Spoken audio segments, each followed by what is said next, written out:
This is how I feel when I watch No Time to Die, especially at the ending. And this is my reaction of James Bond sacrificing himself. Like this.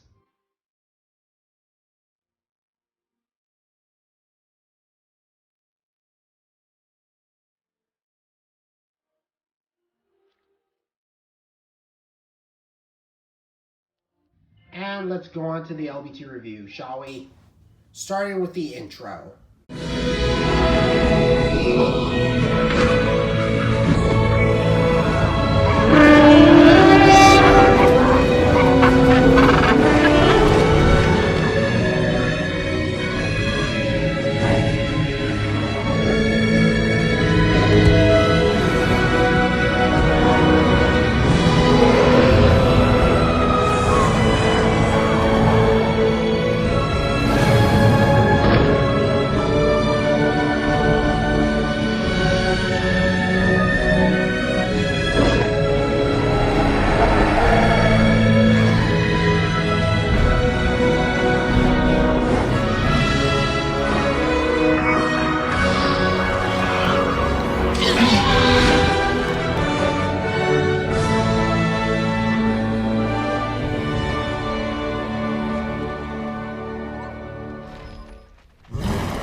Hello everyone, it's me, LBT Electric Dino 75 once again, and welcome back to another video once again, and I hope you're all doing good, and this is going to be another LBT short review, or just review entirely, because I'm not going to show any pictures or images that what happened in the movie and all that stuff. I'm just going to show up the poster, just like I did with Turning Red and other stuff. My full review of Jurassic World Dominion is going to be on pictures and all that stuff, because if you want to check those videos out, links in the description, so you guys could see my reviews on both Turning Red and Jurassic World Dominion. But moving on. So today on Amazon Prime in my area, I also heard that they release all these James Bond movies starring Daniel Craig, like No Time to Die and Skyfall. I really wanted to check out those movies in the near future, especially Skyfall. But as for now, I decided to take a look at one of Daniel Craig's recent work from last year. And that movie right there is No Time to Die. And I've never seen No Time to Die. I've never heard of it. And yeah, I was like, the movie's decent in my opinion. And so recently I saw No Time to Die on Amazon Prime in my area. And how do I think of it? Not bad. It's one of those movies that I was a bit skeptical at least, and at times I end up enjoying it, especially with those other cool parts and all those other stuff. It does have a lot of cool scenes, cool moments and all that stuff. Sure, it may not be the greatest movie of all time, don't get me wrong, but for what I've heard, it is one of those decent looking movies that I've ever seen in my entire life. It's not the best movies of all time in 2021. That goes for Sing 2 and Godzilla vs. Kong and Spider-Man No Way Home, because those movies are superior movies in 2021. Very superior. I mean, I actually enjoyed No Time to Die. It's not the greatest James Bond movie ever made. That goes for Skyfall, because, yeah, that movie was pretty underrated. But as for No Time to Die, it takes it to a whole new level. I mean, I actually like it. It's better than Encanto and Raya and the Last Dragon, because I take this over both Encanto and Raya and the Last Dragon, because I didn't care about these modern day Disney animated films, and I have no feelings of watching them whatsoever. But as for No Time to Die, yeah, I was really expecting to be this good, and it kind of made me happy and smile and all that stuff. Especially when James Bond does a lot of action scenes and all that stuff. And sure, there are some parts of the movie that are a bit slow and cliche and all that stuff. Sure, it may not be the greatest things of all time, and it's not like a flawless masterpiece and all that stuff. But there's some parts that I couldn't stand, like the pacing issue. It kind of takes away some of the moments and all that stuff, and it takes it all away from me. But as we get to the better parts of the movie, that's where the movie gets a lot better for me. Especially with James Bond doing all these action scenes and rescuing as a hero and all that stuff.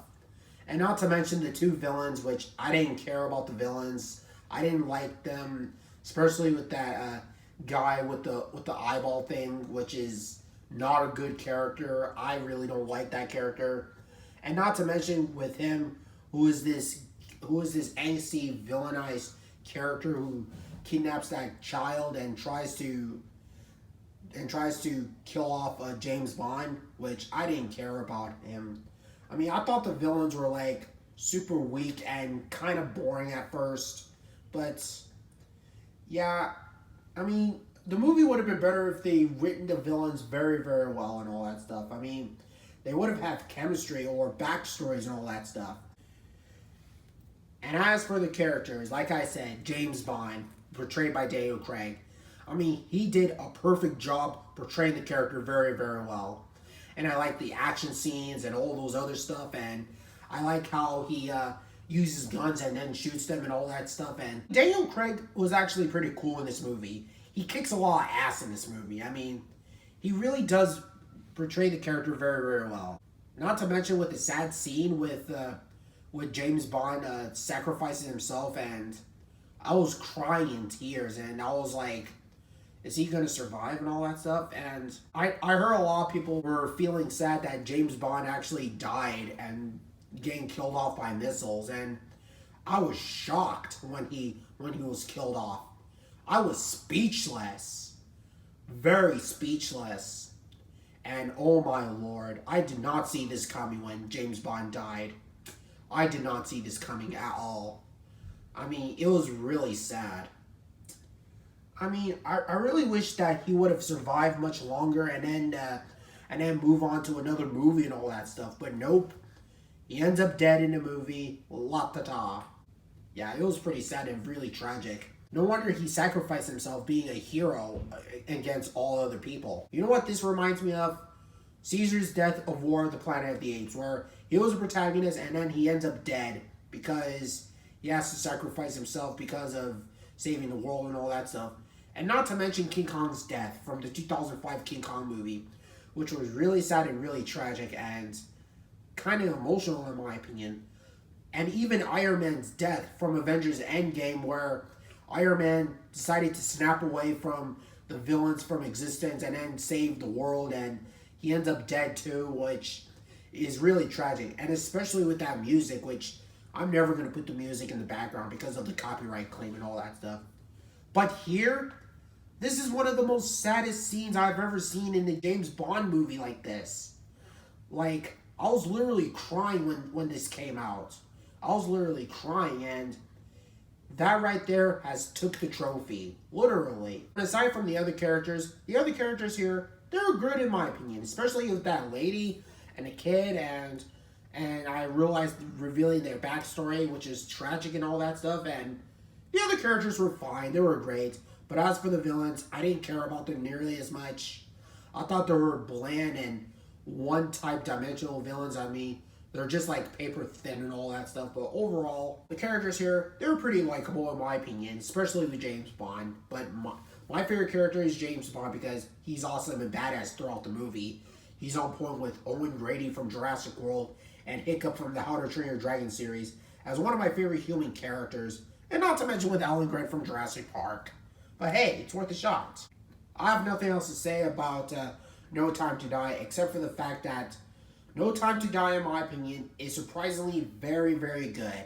It has a lot of cool moments. It has a lot of action scenes, especially with James Bond fighting against all these criminals and all that stuff. And a heartwarming story, which is kind of lacking at first, but when we get to the better parts of the movie, it gets a lot better for me.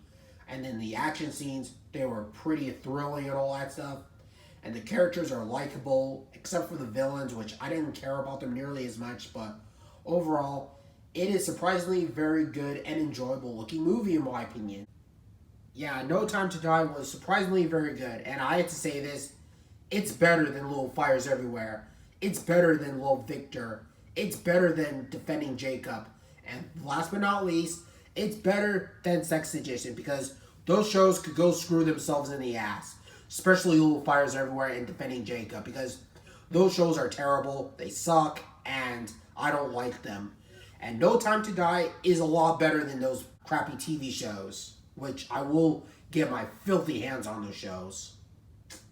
Yeah, fuck Little Fires Everywhere and fuck Defending Jacob, because those shows could go fuck themselves in the ass compared to No Time to Die. No Time to Die is a lot better. If those who have not seen No Time to Die, give the movie a watch. I mean, it's really enjoyable. It has a lot of cool scenes in it. Sure, the movie has a lot of problems and all that stuff, but I find myself really, really happy about this movie. I'm really happy that this movie came out, and it's flawed, but it has a lot of cool moments in it. But overall, I'm going to give No Time to Die a 7.1 out of 10 and a B. Yeah, just a 7.1 out of 10 and a B. I really had a fun time with this movie, and I know a lot of people like this movie, which I haven't seen, and I'm happy that I saw this movie, and it was enjoyable and somewhat deep and emotional in my opinion. And I hope you guys enjoyed this video on No Time to Die, and my dinosaur figures are there for this video. And I hope that they felt sad as much as the characters did in No Time to Die. And yeah. And I hope you guys enjoy this video on No Time to Die. And please sure like and subscribe. And yeah, more videos coming in the near future and other stuff. So stay tuned for that. LBT here. See you guys next time.